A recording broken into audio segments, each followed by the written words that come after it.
Joining me now is National Review Editor Rich Lowry. Rich, great to see you this morning. Happy New Year. Happy New Year. How will Lighthizer, based on what we know from his career in service under Ronald Reagan, how will he handle trade, and will he be as tough as Trump's words have been? Well, he's a real experienced hand. He's been doing this for 30 years. And on trade, Trump has built a team that entirely agrees with his view of the matter, which is the U.S. has been ripped off, and has a lot of experience dealing with it. Some of the other cabinet positions, you look at them and they have various views. They may be a little at odds with Trump. This team is totally coherent and on the same page as he is. Well, he's thrown out the idea of tariffs on Chinese goods in the past. Is that a potential reality? Because certainly investors would be unnerved about that. If there is one question mark in this terrific rally that we've seen since the inauguration, it is how he will handle trade. Yeah, well, I would imagine as a first blush that's going to be a leverage point. It's going to be a threat to try to get people to sit down at the table and get what the Trump administration would consider a better deal. But no one quite knows. And that's part of the leverage and part of the deterrent effect that Trump is hoping to create with these various threats. Rich, because I think it's important to point out that the trade deal that most of the Democrats oppose, that Obama was pursuing in Asia, does not include China, right? The point of this trade deal was a counterbalance to Chinese influence and decrease American influence in Asia. So I think that perhaps the Trump administration could actually still have some sort of trade deal. I think that what the president-elect is saying is that he wants to have favorable terms for the U.S. But China quickly tried to move into the breach and negotiate trade deals with those nations that we seem to be leaving out in the cold. Yeah, well, I think the biggest argument in favor of TPP is not necessarily economic, it's geopolitical. Sort of create the rules of the road around China and try to leave China out. China's delighted that we're pulling up stakes on that at the moment. What are the big beefs, specific beefs, other than it's a bad deal, that they would want to change in NAFTA and other agreements?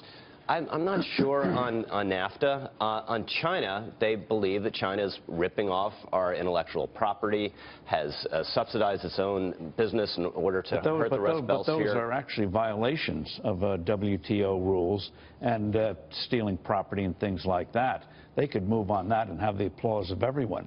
It's the worry about putting on a tariff that's got people worried. Right. Other than blocking our companies, stealing our property. What in the specific trade deals do we know yet that they have objection to, or it's the outside of the trade deals? I haven't seen specifically what they want to do on NAFTA, except for at least get something that can say that they renegotiated it.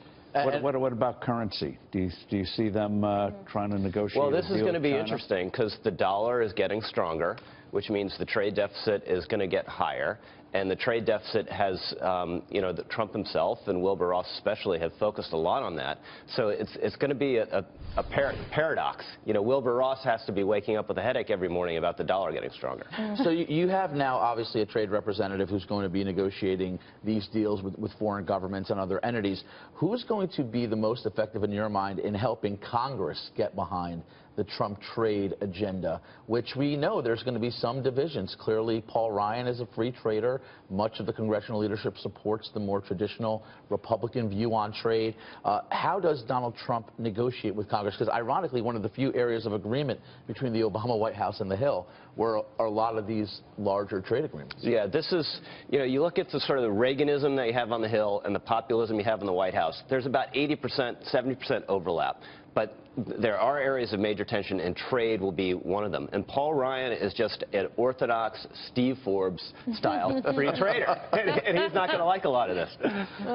But not that there's anything wrong with that. But could we unify around enforcement? I think Steve brings up a very good point. Fine. Obviously the details of a deal are one thing, but China is violating existing tenets of the WTO. Well, one of the key things they do is, especially major American companies, if they think that's a strategic industry for their economy, they don't hesitate to block them or humiliate them. I think that would be something you could put on the table. Equal access. I want to move on to this story. Turning to the GOP, House Republicans voting last night in favor of a proposal that would gut Congress's outside ethics watchdog. This places the independent office of congressional ethics under House oversight. The full House now votes on this ruling today. Rich, should this proposal go through? course, the New York Times this morning, if you look at their front page online, it's like, outrage! It's probably inside baseball. I would probably prefer the more independent style ethics body they had, but obviously it rubbed a lot of members the wrong way. And I don't think this makes a big dent politically unless there's some sort of scandal. You can clearly see Democrats are ginning themselves up to say this is the most unethical administration in Congress in the history of the planet. Can they get tax reform done? I say tax reform, cutting corporate taxes, tax reform done by July 1. Is it going to happen? July 1 seems ambitious to me. Maybe by the end of the year. Wow, you're going to give them a year? Retroactive? Yeah, it'll retroactive. It I don't almost know. certainly would be retroactive, I would think. But a year is given, because we're watching the market so closely, and the market's anticipating, expecting, and even individuals with consumer confidence at the highest level it's been since before 9/11. They're looking at more money in their paycheck. They're looking at things that will help create jobs, roll back in regulations as well. And I guess the question is, how long will investors wait for that to happen? Yeah, it's just that tax reform is one of the biggest, most complex things you can do. I think in terms of getting early W's on the board, deregulation is the area to look, because a lot of it is just unspooling what the Obama administration did, a lot of it unilaterally. I agree with you. By the way, they have the Congressional Review Act of 1996 that allows Congress to basically, and the president, to take a lot of these regulations away. But I'm a lot more bullish on tax reform. I think this is a conversation that's been prepping for a long time.